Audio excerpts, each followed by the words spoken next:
pa jud mo makakita og grabing pagkadakuan na isda na gituwa. Og kani ding isda bali 56 kilos na ni og mao nang amo ra pamutang diri ang mga lamas kay dili man guni siya mayano og kay tungod sa kadako.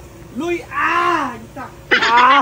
O grabe yung pagkadakuan ni na isda kay ang timbang ni ani kay 56 ka kilos ni. Mao na ang lamas na kinahanglan di sa jud basta-basta, grabe sang pagkadaghana. Mao nang wala na sila ay makabuhat ani kundi si Bitmaster. Nya kay grabe man pagkadakuan ni na isda, mao na magbuhat sa si Bitmaster og pinakadako na kaha.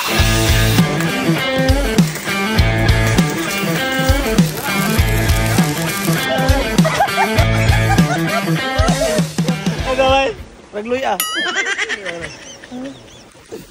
Kata kukubuhan na. Ikita bira na.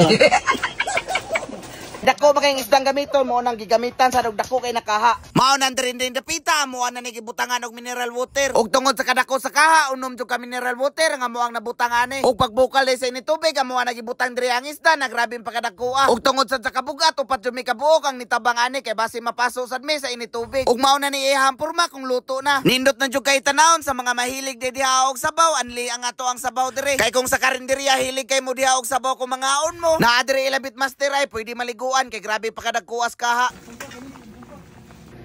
Pagin ka.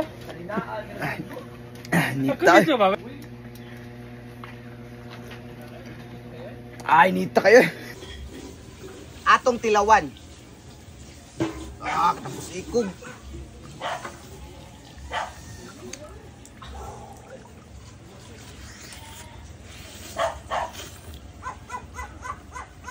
Mukas ko nung